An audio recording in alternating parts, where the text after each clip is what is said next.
notre budget qui s'élève à plus de 1,3 milliard d'euros. Et vous savez que nous sommes la collectivité investisseuse qui investit le plus, puisque 51% de notre budget est consacré à l'investissement.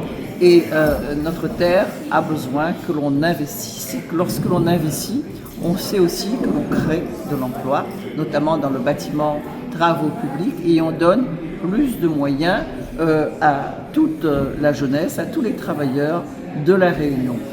Il a été abordé aussi la question de la formation, le dernier dossier.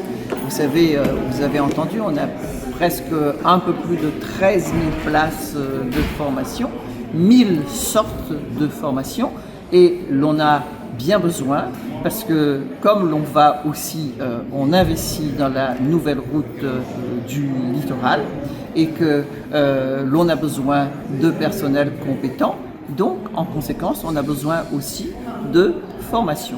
Et ces formations seront entreprises ici à La Réunion, c'est cela aussi qui est important. Et vous avez vu qu'il y a beaucoup de sujets qui ont été abordés, notamment, et cela c'est la responsabilité de l'État que nous interpellons, c'est le tsunami blanc. C'est vraiment tragique pour la Réunion qu'il y ait ce problème, et nous savons aussi que l'État qui intervient, qui contrôle, mais les moyens devraient être plus conséquents en personnel notamment et en moyens techniques, parce que le scan qui va être mis en œuvre au port, et alors les douaniers nous disent que c'est un scan qui est low cost. Et on a besoin que notre terre, que notre jeunesse soit protégée. Lorsque nous entendons des informations qui viennent de l'Hexagone, notamment de Marseille, ça n'est pas non plus lorsque l'on dit que l'amende de 200 € va passer 500 €. Je ne sais pas si ça va freiner l'envie des uns et des autres de s'essayer à ces choses qui sont vraiment très difficiles pour toutes les sociétés, pour la nôtre en particulier, qui est une société insulaire.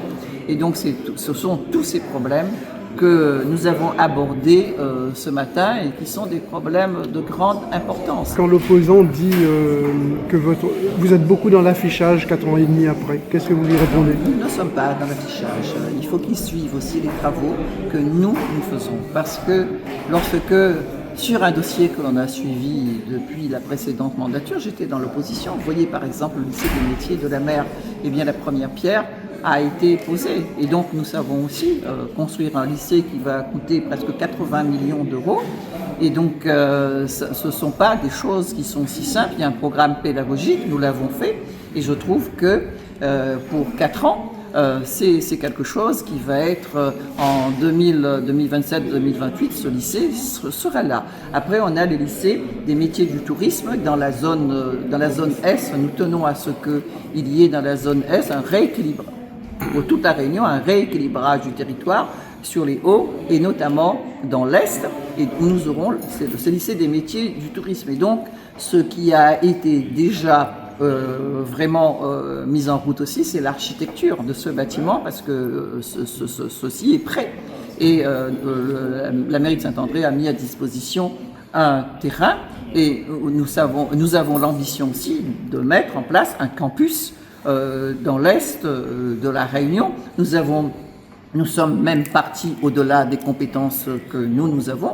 Lorsque nous intervenons pour la santé à la Réunion et que nous mettons à disposition du CHU Nord le pôle mère, parents, enfants, et que cela ne serait pas, parce que les crédits d'État n'étaient pas suffisants, avec le Ségur de la santé, ça n'était pas suffisant, et on a raclé les fonds de tiroir, 10 millions pour le CHU Nord, et on a mis également 10 millions pour le centre hospitalier ouest de la Réunion. Ce sont des choses qui construisent la Réunion, qui doit demeurer ce vaisseau amiral de la France, de l'Europe, dans l'océan Indien. Nous y travaillons. Et donc il y a un troisième lycée, le lycée adapté, qui va venir aussi à Saint-Joseph. Mais la vitesse a son temps, dans des temps qui sont aussi difficiles que les temps que nous vivons. Et vous voyez que nous sommes au travail, nous sommes à l'œuvre. Il y a un nouveau câble sous-marin aussi qui va être financé. Oui, le câble sous-marin. Et donc, et on a avancé des sommes. On a avancé 2 500 000 euros pour que ce câble soit mis en œuvre parce qu'il il est épuisé, le câble qu'il y a là. Et quand vous regardez la carte des câbles sous-marins, vous voyez que notre région est la région qui est la plus pauvre en câbles.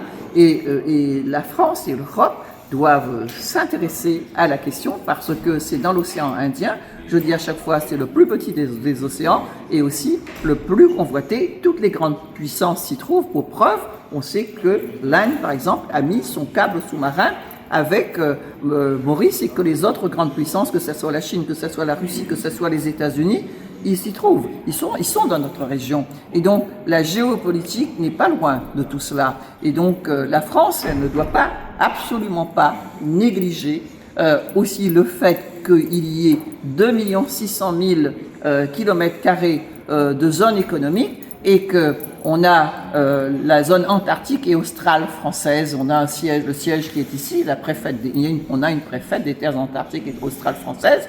Et donc on est dans cette région. Si la France a cette dimension, c'est bien grâce aux Outre-mer. Lorsqu'on est la deuxième puissance maritime du monde, eh bien on s'intéresse à cette deuxième puissance maritime du monde et donc où on a 35% du trafic maritime dans notre région, donc on doit s'y intéresser.